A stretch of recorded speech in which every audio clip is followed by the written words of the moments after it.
Every week in the United States, 15 million flies are dropped from airplanes on Panama. These flies are special. They can harm animals and even infect people. There are factories in America where such flies are grown. But the strangest thing is that other countries don't mind being dumped. Maybe they just don't know what's going on. Now I will tell you about the place where flies are grown. It looks like a farm or factory. The first such factory was built in Texas, and it produced up to 200 million flies every week. These flies eat meat, so at first scientists fed them a mixture of ground beef and blood, but meat was expensive and they started using cheaper ones: horse, pork, and even nutria meat. 108 tons of meat and 38,000 liters of blood were eaten at the factory every week. But then a problem arose. The flies stank a lot and the airlines did not want to transport them. Workers began spraying boxes of flies with cologne to remove the smell. The Texas factory closed in 1981 and production moved to Mexico and then to Panama. Today the factory is located on an old sugarcane plantation near the capital of Panama. Now flies are fed not with raw meat but with a mixture of blood powder, milk, and eggs. The food looks like dirty water, but the flies are happy. The factory employs 115 people who make 20 million flies every week. Flies grow in rooms without windows where they maintain the right temperature and humidity. The larvae hatch at a temperature of 39 degrees, and then they are transferred to cooler rooms where they grow. There is a special machine that counts the pupae of flies and puts them on trays. 2 days later, adult flies appear. They are placed in a cold place to sleep for a while, and then put in large metal boxes. There are 2 million flies in a small plane called a turboprop. This aircraft was once used for military purposes, and now it is used to scatter flies in certain places. There is a special machine inside the plane that helps to throw out flies. Previously, this was done manually. They just threw boxes of flies out of the plane window, but sometimes the boxes would not open and the flies died. Now everything is much easier. The plane is flying low at an altitude of no more than 450 meters. The flies wake up from the heat and begin to fly in different directions. They fill the area where they were dumped. These flies are very dangerous. They lay eggs in animal wounds, and when the eggs hatch into larvae, they begin to eat animal flesh. It is very painful for animals, and sometimes they die from it. These flies caused a lot of trouble to farmers because they could get into any place on the animal's body, even small scratches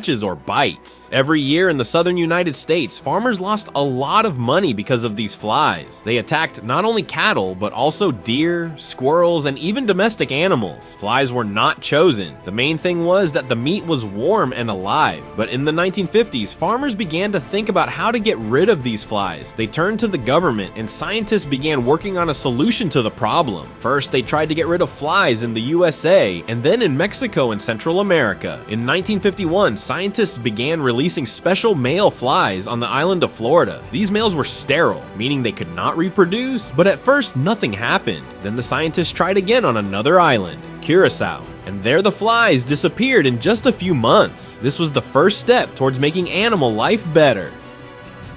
In 1957, the government launched a major campaign to exterminate these flies in the east of the Mississippi River. 2 years later, it succeeded, and farmers in other states also began to demand help to get rid of flies. In 1966, the United States announced that it had defeated the dangerous fly, but the barrier of sterile flies on the border with Mexico did not work. It had to be moved further and further. In 1985, scientists decided to install a barrier on the Isthmus of Panama. This place was not chosen by chance. The fly control program costs $15 million a year, but it saves farmers $796 million.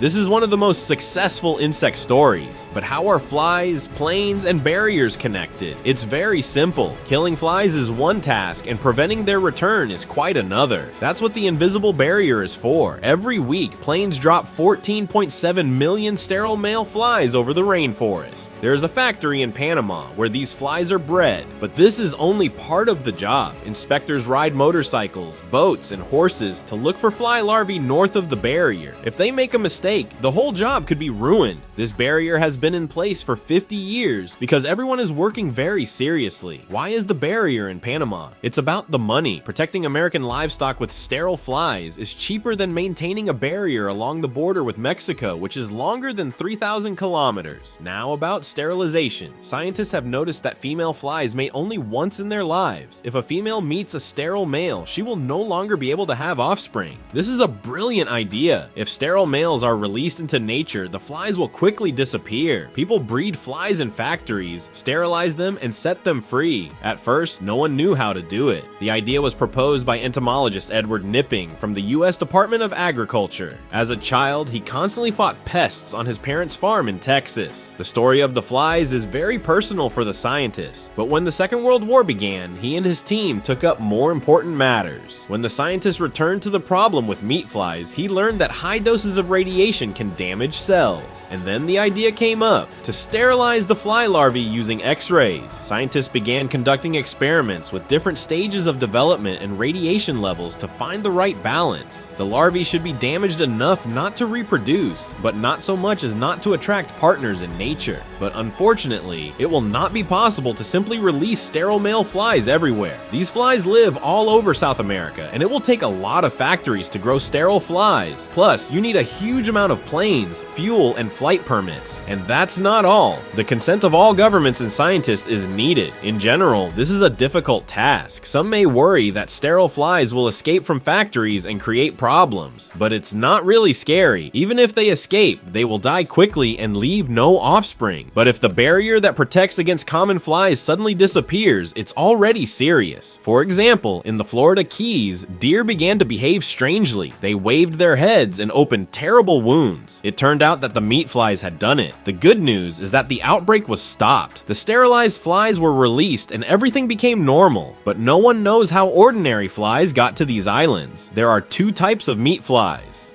Old and New World. The flies of the New World are the ones we are talking about. Old World flies live in Africa and some Asian countries, and they also create problems. Even in South America, countries like Uruguay want to get rid of these flies because they bring a lot of trouble, but the problem is that you can only get rid of flies together. If one country fights flies, they will quickly fly back from neighboring countries. Even if you release a lot of sterile males, it will not be enough for one country. To get rid of flies on the continent, countries must unite, but this is unlikely. The USA is lucky. They have the opportunity to create a small barrier and maintain it. And in the end, money always plays an important role. If you liked the video, please like it. See you soon.